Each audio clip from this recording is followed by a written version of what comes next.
What is up, ladies and gentlemen of the U-verse? Welcome back to the channel.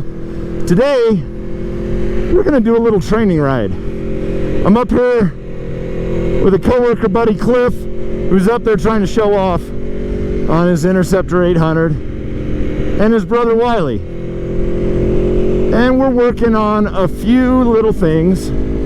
We're gonna work on his line of sight and possibly lane placement. So remember, when you're a beginning rider, you don't want to work on a whole bunch of stuff at once. You want to work on one thing, master that one thing, and then start working on something else. Always go back to it and always continue to work on all of your skills, because a skill that's not worked on and maintained is going to fall apart and you're going to lose it. But today we're going to work on line of sight. And what I was trying to tell Cliff before was, I don't care what speed your corner is, always practice your three principles. Always practice your line of sight, your lane placement, and your avoiding target fixation, keeping your eyes scanning around.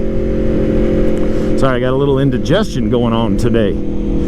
Oh, I didn't Velcro. Let me fully strap in. I'm fully strapped in for the ride now.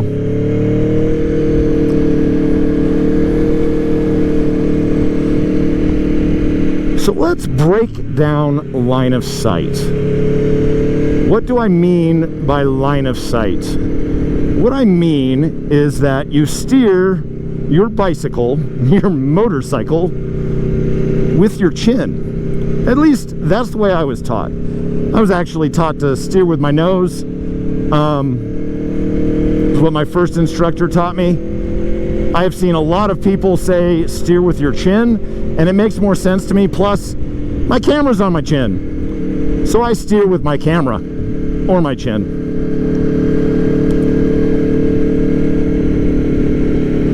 And the reason why that's important, I know everybody says, oh, I can just turn my eyes in my head and I can see around a corner without turning my head. Technically, that's correct. But, and this is a very big but, and not a nice one either. Not a Beyonce but, this is more a Kim Kardashian but. When you turn your eyes in their sockets in your head and you turn them one way or the other to their maximum lock, turn them full lock, you lose a considerable amount of the color accuracy and the general overall accuracy of your eyes. And you can do this really easy, simple experiment. Wherever you are, find something in the periphery of your vision, something you can just see on the edges when you're looking with your eyeballs straight ahead. Then turn your eyes in your head without turning your head. You know, keep your head facing straight ahead. Bam, there's a lot of heads in there. And just turn your eyes. And then turn your head, your nose to face whatever it was that you were focusing on. And notice all the added detail, all the richness that comes out when you just turn your head and you lock your eyes directly on that object.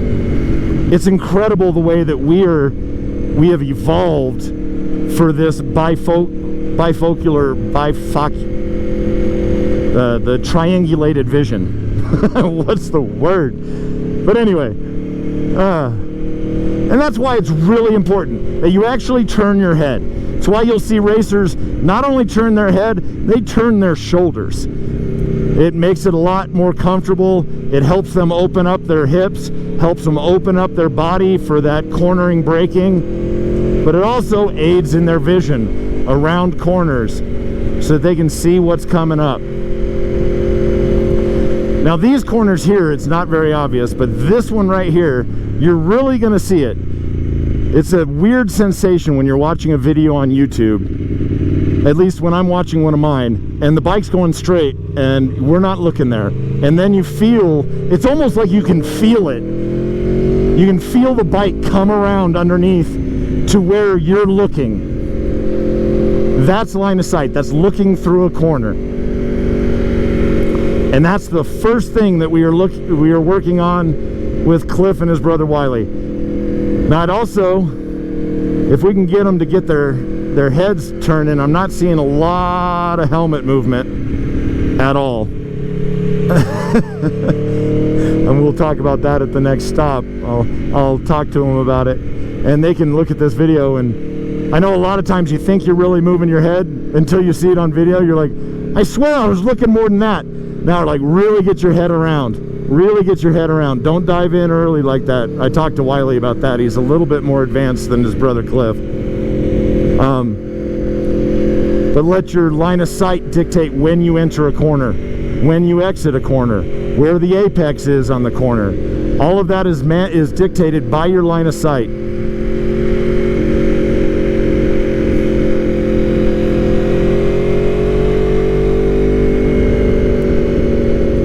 I preached enough. Just listen to this baby purr. It's been too long since I've been out on Empress. Way too long since I've been out on Empress.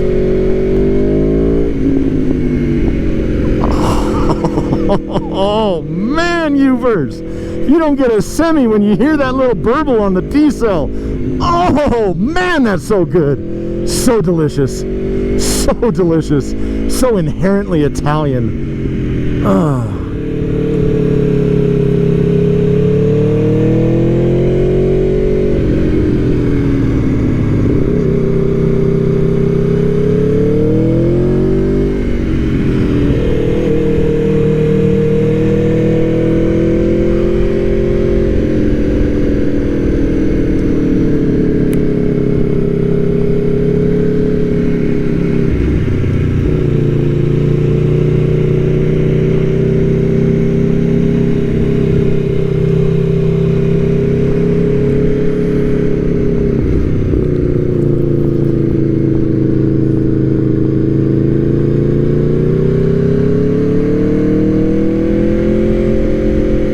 I also feel the need to apologize to all of my loyal and faithful and wonderful subscribers for not putting out really any motorcycle content at all this year.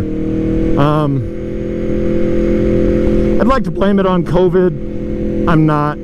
That's not realistically what it is. I mean, it was a contributing factor, but that's a bullshit excuse in my mind, especially when I live 5 minutes from this. I could ride this every day and still come home with a smile on my face, and I really should have.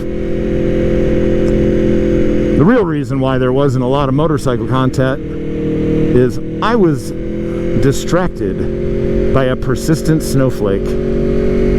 All of my time, all of my money, a lot of my money, has gone into a building Snowflake, into what I saw in her, what I saw and I thought I needed to have out of that incredible Jeep. And it was unlike Empress. I don't want Empress to feel neglected, and she's got some parts in the garage that'll go on her, but Empress was so phenomenal from the go. From the moment she walked, she rolled off the factory line. This was a bike to be contended with, and to be perfectly honest, didn't need all that much. I've done a lot, and I've got some other plans for her, and they will be coming, but she doesn't desperately need it the way even a stock Jeep JLU or JL Unlimited Rubicon. I hate saying JLUR because people don't understand what JLUR stands for. Oh, there's some gravel. Yeah, JLUR. Jeep JL Unlimited Rubicon. Love that house. A stock Jeep JL is far away from its potential. Whereas Empress, the beautiful 2018 Aprilia Tuono factory, V4 1100, yeah, is very close comparatively to what its potential could be. And as such, being who I am, Snowflake got the attention, and she got a lot of money. She got a lot of the money that was actually originally bookmarked for Empress. So the forged lightweight aluminum wheels or potential carbon fiber wheels, those are gone, put on hold. Hopefully this fall or this winter I can get enough money saved back up to get those on the books again. The intake and tuning, those went to Snowflake. So hopefully I can save up enough money to get those back on the ledger and do those this winter. The racing front sprockets, I actually ran into a little bit of a snafu, a little snag, and I'm not 100% sure if I can solve it. I'm doing research right now. I want to keep the functionality of the ABS and the traction control, and I don't want to have a flashing service light on the dash. Empress does have a recall. It's not an Aprilia recall for once. It's actually a Brembo recall that I've got to get her in on. The Brembo front brake pads apparently have been delaminating. So they're just replacing the brake pads, and I just got to get it down to Faye Myers. I got the letter and get them replaced. So I apologize, Cliff. I have not been following you all that much with my camera. I think you've been in frame an awful lot, but you're fine, hon. We're not running over your mailbox. Why'd you take 2 steps back? Get that head around. Steer with your chin. Oh man, that was fun. I love being out on this bike, and I really need to do it more. But until the next time, guys, that was, oh man, I keep thinking this camera's on and it's not. That was high grade, guys. Yeah, you guys remember it. If you don't, click up in that top right corner and watch the video where I introduce that road in a little bit more spirited manner. But until the next time, guys, keep that shiny side down, keep that smile on your faces. You know I love each and every one of you guys. Peace.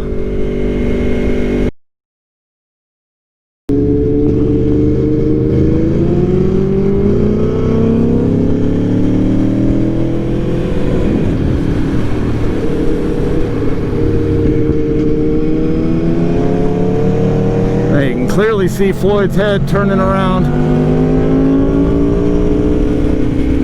Exercising that full line of sight.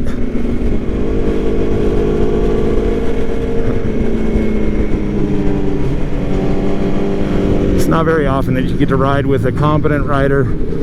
2 very competent riders right in front of you. So you feel like you're safe-ish staying in tight formation through canyons with traffic. It is a great ride. If you have the opportunity to do it, I highly recommend it. Get out with those competent riders. Learn how to ride with them. Be able to predict their movements. And to go just have so much fun, dude.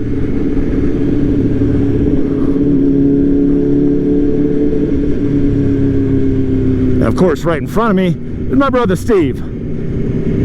I know his riding style almost better than my own.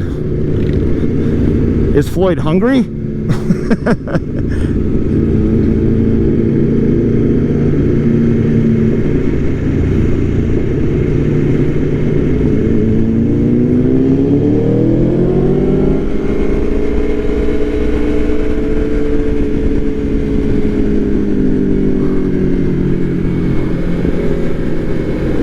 Look at that. Look at that body position. You're a little crossed up, Floyd, but you're doing awesome. I've noticed Floyd keeps his head up over the bars a little bit more than I do, but the man is undeniably fast and skilled, so I'm not going to knock him too hard for it. And I am definitely not a perfect rider, far from it.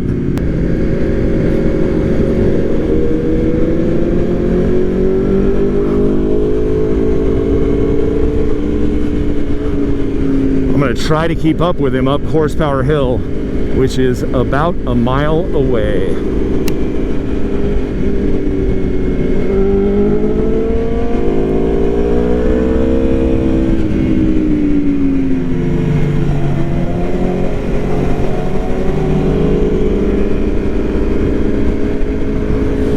What's up, brother?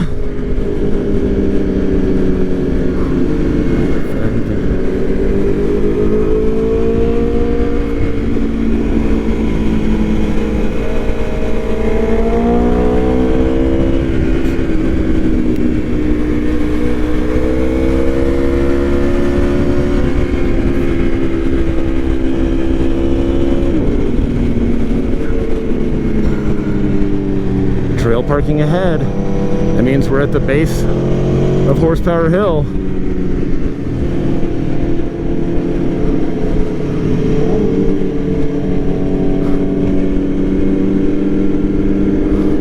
Come around this corner and the speedway begins.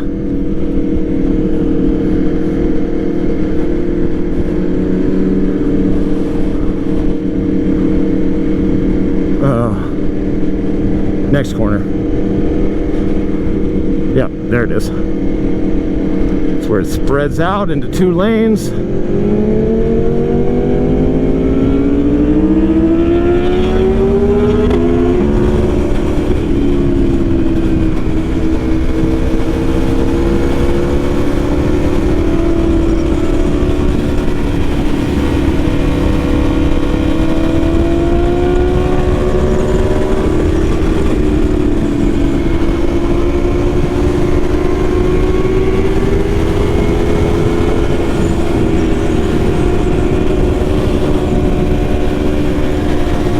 It's a fun little stretch, Floyd, but I'd really like to get out of 3rd gear.